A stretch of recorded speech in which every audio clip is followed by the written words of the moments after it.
Pedro sat in the back of his father's Mercedes, watching the world blur past the tinted windows. At 15, he had everything a boy could want: the latest iPhone, designer clothes, and parents who said yes to almost everything. But something was wrong with this picture. Welcome to African Tales by Favorites, your home of unique stories. His three sisters sat quietly, doing their homework. Pedro threw his backpack on the floor. "I'm not going to school tomorrow," he announced. His father looked in the rearview mirror with tired eyes. "Pedro, we've talked about this." "I don't care. That teacher is stupid, and I hate that school." Pedro crossed his arms and turned away. This was the fourth school in 2 years. Each time, Pedro found a reason to complain. The teachers were mean, the students were boring, the work was too hard. His mother, sitting in the front seat, sighed deeply. "Maybe we should try a different approach," she whispered to her husband. Pedro smiled to himself. He knew he would win again. He always did.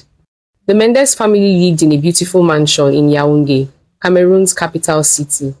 Mr. Mendes owned 3 successful businesses, and Mrs. Mendes was known for her charity work. From the outside, they looked like the perfect family.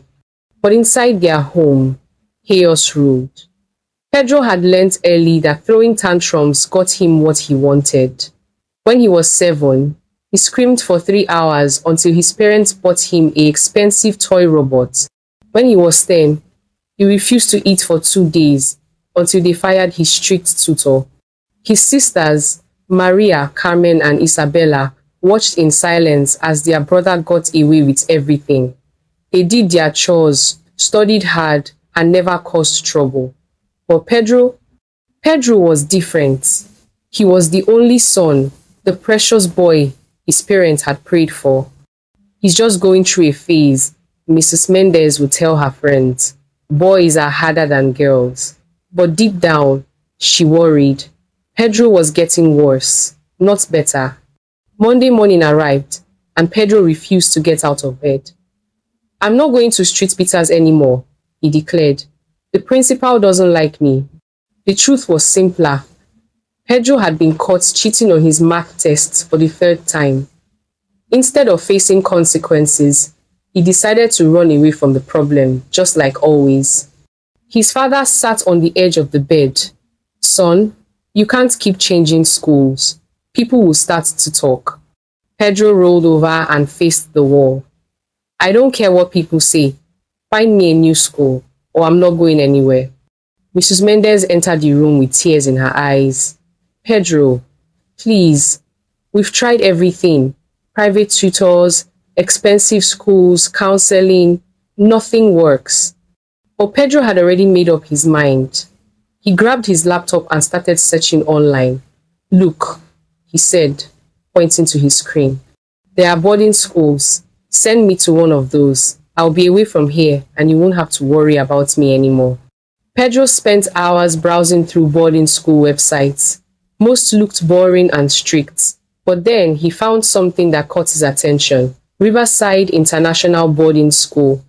The website showed happy students, beautiful buildings, and freedom that day schools didn't offer. "Look at this place." Pedro called his parents into his room. "It's perfect. They have a swimming pool, tennis courts, and students can go to town on weekends." Mr. Mendes read the website carefully.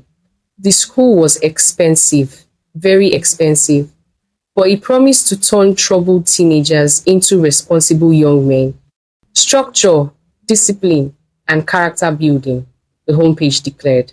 Mrs. Mendes wasn't sure. "Pedro, boarding school means you'll be away from home for months. Are you ready for that?" Pedro nodded eagerly. "I'm ready, Mom. I want to try something new." For the first time in years, he seemed excited about school. His parents looked at each other. Maybe this was the answer they'd been looking for. Maybe boarding school would finally teach their son the discipline he needed. That night, Mr. and Mrs. Mendes sat in their bedroom, talking quietly. "I'm scared," Mrs. Mendes admitted. "What if something happens to him? What if he gets worse instead of better?" Mr. Mendez held his wife's hand. Darling, we've tried everything. Private schools, tutors, counseling. Nothing has worked. Maybe Pedro needs to be away from us to grow up. The next morning, they called Riverside International Boarding School. The admissions director sounded professional and caring. We specialize in helping young men like Pedro, she said. Our structured environment and experienced staff know how to handle challenging students. Pedro listened from the hallway, grinning. He imagined the freedom of being away from his parents' constant watching. No more curfews, no more family dinners, no more lectures about responsibility. When can he start? Mr. Mendez asked. We have an opening next month, the director replied. But I must warn you, our program is demanding. Students who aren't serious about change sometimes struggle. Pedro didn't hear the warning. He was already planning his new life of freedom.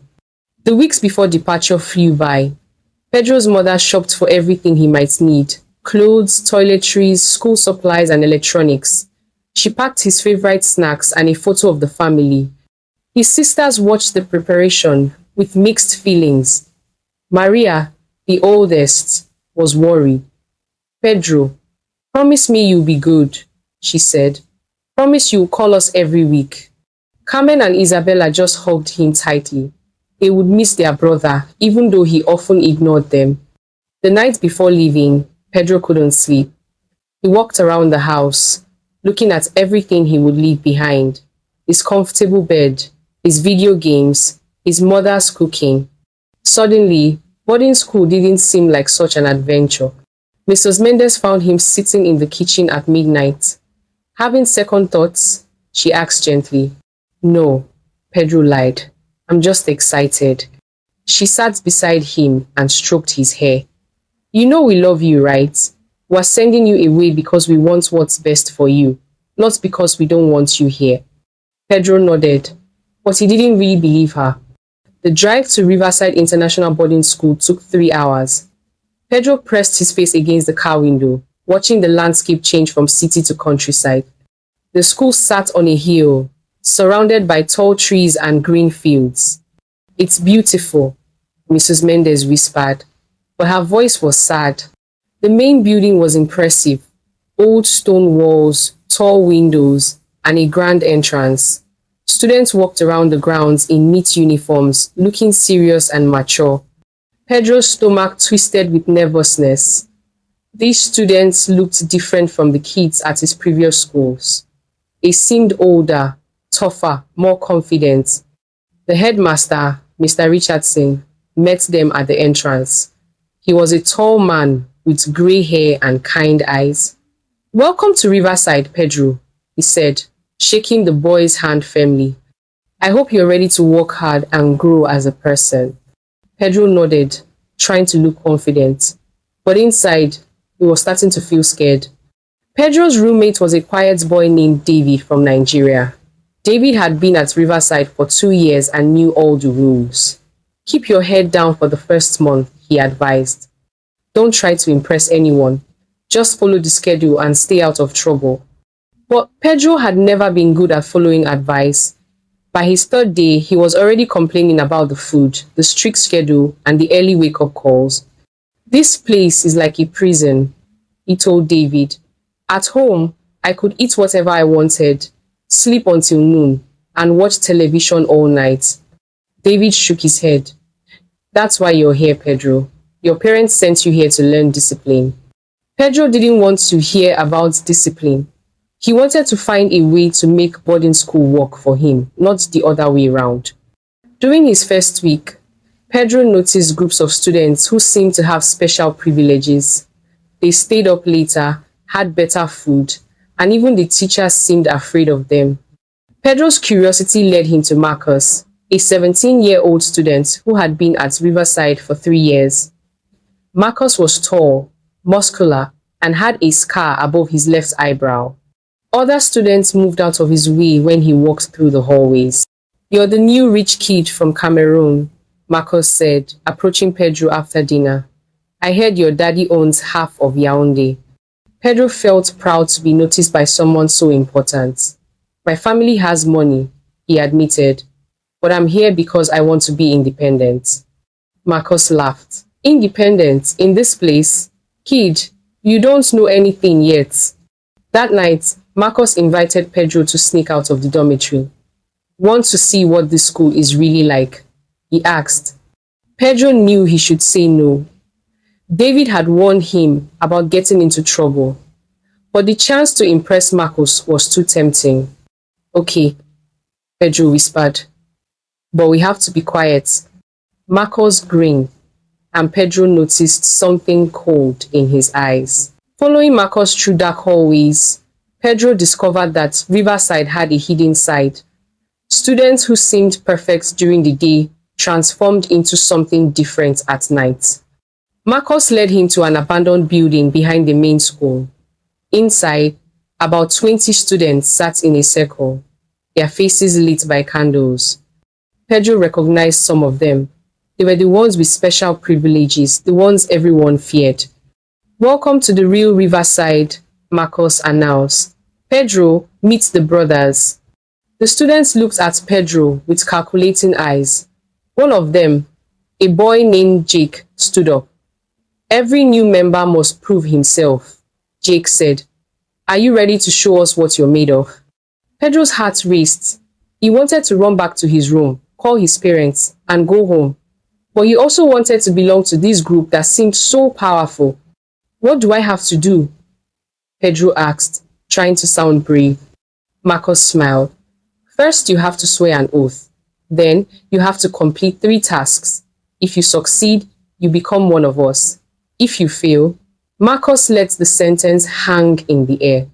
The candles flickered as Pedro knelt in the center of the circle. Marcus placed a hand on his shoulder and began to speak in a low, serious voice. Pedro Mendez, do you swear to put the brotherhood above everything else? Above your family, your studies, and your own safety? Pedro hesitated. This felt wrong, but he was too scared to back down now. All eyes were on him, waiting for his answer. I swear, he whispered. Do you promise to keep our secrets, even if it means lying to teachers, parents, and police? I promise. And do you understand that once you join us, there is no leaving? The brotherhood is forever. Pedro's voice was barely audible. I understand. Marcus helped him stand up. Welcome, brother. You are now part of something bigger than yourself. The other students cheered quietly. Pedro felt a strange mix of pride and fear. He had wanted to belong, but now he wondered what he had gotten himself into. David was still awake when Pedro returned to their room. Where were you? He asked anxiously. Nowhere. Pedro lied. I couldn't sleep, so I went for a walk. The next day, Marcus found Pedro during lunch. Time for your first task, he said quietly. See that new kid over there, the small one with glasses? Pedro looked across the cafeteria and saw a thin boy eating alone. He looked scared and homesick. His name is Timothy, Marcus continued. He has money hidden in his room. His parents gave him cash for emergencies. I want you to get it. You mean steal it? Pedro asked, shocked. Marcus laughed coldly. I mean, take what belongs to the brotherhood. That boy doesn't deserve money if he's too weak to protect it. Pedro felt sick. He had never stolen anything in his life. His parents had always given him everything he needed. What if I get caught? Pedro asked. Then you're not brotherhood material, Marcus replied. The choice is yours, Pedro. But remember, you took an oath. That night, Pedro lay in bed, staring at the ceiling. David was snoring softly in the next bed. Pedro thought about his comfortable room at home, his mother's goodnight kisses, his father's bedtime stories. But he also thought about Marcus and the power he seemed to have. The next evening, Pedro waited until Timothy was in the shower. His hands shook as he searched through Timothy's belongings. Hidden in a shoebox, he found an envelope with $200. Timothy was crying when he returned to his room. Someone stole my emergency money, he told his roommate. My parents gave it to me in case something terrible happened. Pedro watched from the doorway, feeling horrible. Timothy looked so young and helpless, but it was too late to return the money now. Marcus was waiting in the abandoned building. "Well done," he said, counting the bills. "You've passed your first test." Pedro didn't feel proud. He felt like a criminal. "Your second task will be harder," Marcus continued. "But first, let me show you what being in the Brotherhood really means." He led Pedro to a hidden room filled with expensive items, laptops, phones, jewelry, and cash. "Everything here was taken from weak students," Marcus explained. "We redistribute wealth from the spoiled rich kids to those who deserve it more." Pedro stared at the stolen goods, realizing he had joined something much more serious than he had imagined. Over the next few weeks, Pedro discovered that being in the Brotherhood came with unexpected benefits. Other students feared him now. Teachers seemed to avoid asking him difficult questions. Even the cafeteria staff gave him extra food. But the power came with a price. Marcus demanded complete obedience. Pedro had to participate in more thefts, intimidate younger students, and lie constantly to cover up the Brotherhood's activities. David, his roommate, became suspicious. "You've changed, Pedro," he said one night. "You're becoming like those bullies everyone is afraid of." "I don't know what you're talking about," Pedro lied. "I see how scared the younger students are of you," David continued. "What happened to the homesick boy who missed his mother's cooking?" Pedro turned away. The truth was, he missed his old self too. But he was trapped now. Marcus had made it clear that leaving the Brotherhood wasn't an option. During a video call with his parents, Pedro put on his best fake smile. "Everything is great," he told them. "I'm learning so much and making good friends." Mrs. Mendez looked relieved. "You seem more mature," she said. "Boarding school is exactly what you needed." If only she knew the truth. Marcus' second task was worse than the first. "There's a student named Alex who's been asking too many questions about missing money," Marcus explained. "He thinks he's some kind of detective." Pedro knew Alex, a smart, serious boy who always stood up for others. Alex had been helping Timothy look for his stolen money. "I want you to send him a message," Marcus continued. "Make him understand that curiosity can be dangerous." "What kind of message?" Pedro asked, though he was afraid of the answer. Marcus handed him a metal bar. "Use your imagination. Just make sure he stops asking questions." Pedro stared at the weapon, horrified. "You want me to hurt him?" "I want you to educate him," Marcus replied coldly. "Unless you'd prefer to leave the Brotherhood." "Of course. Students who try to leave sometimes have accidents." Pedro understood the threat. He was trapped between hurting someone else or being hurt himself. That night, Pedro found Alex studying alone in the library. His hands were sweating as he approached the unsuspecting boy. Pedro's attack on Alex was clumsy and desperate. He hit the boy's shoulder with the metal bar, causing Alex to cry out in pain and fall from his chair. "Stop asking questions about stolen money," Pedro whispered, trying to sound threatening.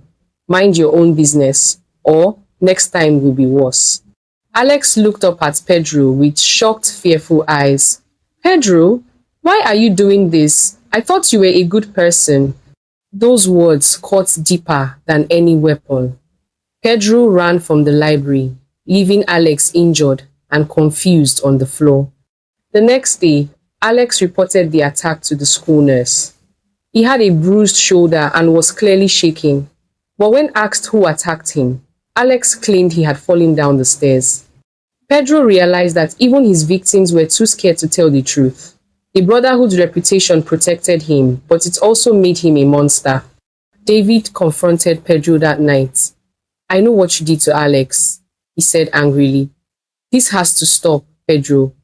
You're becoming someone your parents wouldn't recognize." Pedro wanted to confess everything: the Brotherhood, the stealing, the violence. But Marcus's warning echoed in his mind. Students who tried to leave had accidents. The third and final task came 2 weeks later. Pedro hoped it would be easier than hurting Alex, but Marcus had something much worse in mind. 3 students have been causing problems, Marcus explained. They've been talking to teachers about missing money and strange accidents. We need to make them disappear. Disappear? Pedro's blood ran cold. Permanently, Marcus clarified. They know too much and they're threatening everything we've built here. Pedro couldn't believe what he was hearing. You mean kill them? Marcus nodded calmly. The Brotherhood has done this before. It's the ultimate test of loyalty. Pedro felt like he was living in a nightmare. He had joined what he thought was a school club, but it was actually a dangerous cult. I can't do that, Pedro said, backing away. I won't murder innocent people. Marcus's expression turned ice cold. Then you've made your choice, Pedro. No one leaves the Brotherhood alive. That night, Pedro lay awake planning his escape. He would call his parents, confess everything, and beg them to take him home. But before he could act, Marcus and 3 other Brotherhood members surrounded his bed. Going somewhere? Marcus asked, holding Pedro's phone. I found this hidden under your pillow. Were you planning to call mommy and daddy? Pedro tried to sit up, but strong hands pushed him back down. I was just homesick. He lied. Homesick students don't hide their phones, Marcus replied. Homesick students don't plan to betray their brothers. Jake leaned close to Pedro's face. You know what happens to traitors, don't you? Pedro's mind raced. He was completely trapped. If he refused to participate in murder, they would kill him. If he agreed, he would become a killer himself.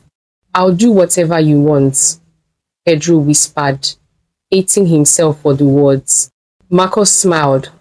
I knew you'd see reason. Tomorrow night, we take care of our problem students. And Pedro, this time, there's no backing out.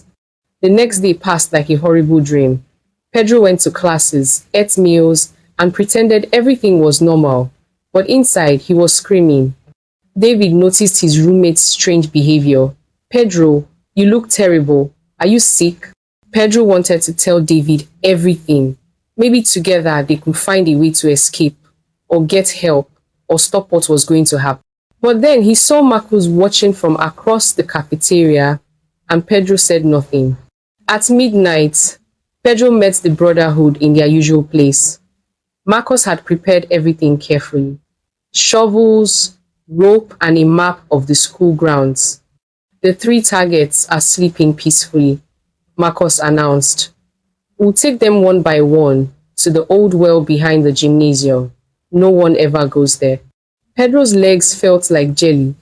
What if someone hears us? No one will hear anything, Jake replied, showing Pedro a bottle of chloroform. They will be unconscious in seconds. The first victim was Timothy, the small boy whose money Pedro had stolen weeks ago. Watching Marcus pour chloroform on a cloth, Pedro realized how far he had fallen. Timothy didn't even wake up as they carried him outside. Pedro kept hoping this was all a terrible nightmare, but the cold night air and Timothy's limp body were horribly real. The old well was hidden behind overgrown bushes. It was deep and dark, perfect for hiding secrets forever. Pedro, Marcus said, handing him the unconscious boy. You drop him in. This is your final test. Pedro looked down at Timothy's peaceful face. This innocent child would never see his family again, never graduate, never fall in love, never have children of his own. All because Pedro had wanted to belong to something. With trembling hands, Pedro held Timothy over the dark well. One push, and the boy would disappear forever. No one would know what happened to him. Do it, Marcus whispered urgently. Prove you're truly one of us. Pedro closed his eyes and let go. Timothy's body hit the bottom with a sickening thud. Pedro vomited immediately, his body rejecting what his mind had just processed. Well done, Marcus said, patting Pedro's back. Now, you're truly our brother. Let's get the other 2. The next victims were Alex, the boy Pedro had already attacked, and Sarah, a girl who had been asking questions about missing students. Each murder became easier and harder at the same time. Easier because Pedro was numb with shock. Harder because the guilt was crushing his soul. By dawn, 3 innocent students were dead, and Pedro had become a killer. Marcus led the brotherhood back to their dormitories. Remember, he warned, if anyone asks about the missing students, you know nothing. We were all asleep in our beds. Pedro stumbled to his room, where David was still sleeping peacefully. Looking at his roommate's innocent face, Pedro realized he could never be that innocent again. The next few days were a nightmare of pretending. Teachers asked about the missing students. Police came to interview everyone. Parents called frantically, worried about their children's safety. Pedro played his role perfectly. He looked concerned and helpful. He answered questions with fake innocence. He even comforted other students who were scared about their missing classmates. It's so scary, Pedro told a group of younger students. I hope they are okay wherever they are. But at night, Pedro couldn't sleep. He saw Timothy's face in his dreams, heard the sound of bodies hitting the bottom of the well, felt the weight of 3 lives on his conscience. David noticed his roommate's strange behavior. You've been acting weird since those students disappeared, David observed. Do you know something? Of course not, Pedro lied smoothly. I'm just worried about them, like everyone else. But David wasn't convinced. He had seen Pedro sneaking out at night, noticed his connection to Marcus and the other troublemakers. 3 weeks after the murders, David couldn't stay quiet anymore. He had been watching Pedro carefully, putting together pieces of the puzzle. I know what happened to those missing students, David told Pedro one night. Pedro's blood froze. What are you talking about? I saw you with Marcus and his gang that night. I followed you outside. I saw you carrying Timothy. Pedro tried to look confused. You're imagining things. You must have had a bad dream. But David shook his head. I know what I saw, Pedro. You killed those students. The words hung in the air between them. Pedro realized his secret was out. You don't understand, Pedro said desperately. I didn't have a choice. They would have killed me if I didn't help them. There's always a choice, David replied. You chose to join their gang. You chose to steal money. You chose to hurt people. And you chose to become a murderer. Pedro broke down crying. I know it was wrong, but I can't undo it now. David looked at his roommate with a mixture of pity and horror. You have to turn yourself in, Pedro. Those students' families deserve to know what happened. I can't, Pedro sobbed. My parents would die of shame. My sisters would be ruined. Everyone would hate me forever. They should hate you, David said quietly.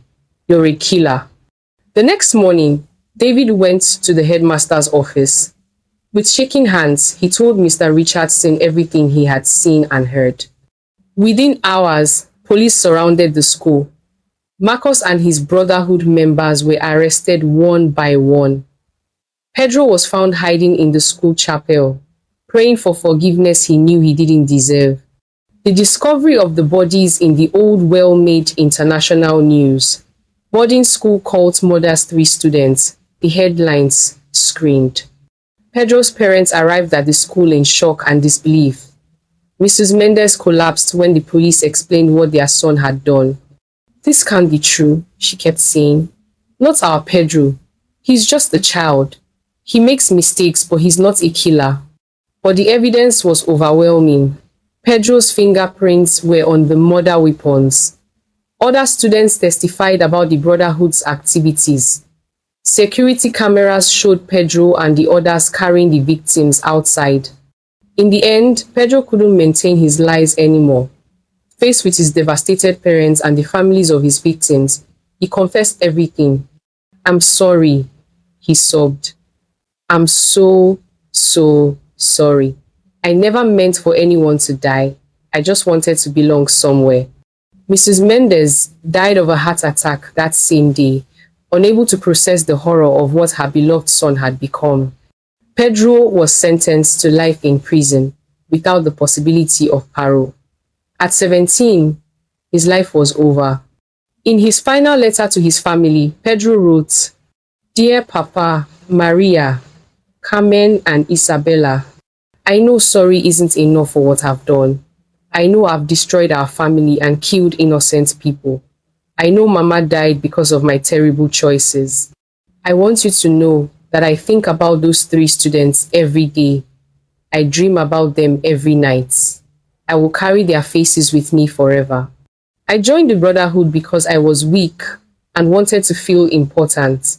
I was too scared to leave, too proud to ask for help, and too selfish to think about anyone but myself.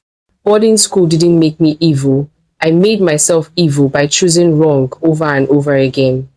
Papa, please tell my sisters to learn from my mistakes. Tell them that discipline comes from inside, not from rules and punishments. Tell them that real strength means doing the right thing even when it's hard. I love you all, even though I don't deserve your love. Pedro." Not every child is ready for the freedom that comes with boarding school. Discipline starts from home. Don't let love blind your judgment. Parents, always stay involved. Sometimes the silence of your child hides something terrifying. The distance between troubled teenager and dangerous criminal is shorter than we think. Watch for the warning signs. Listen to your instincts. And remember, it's never too late to bring your child home until it's too late forever.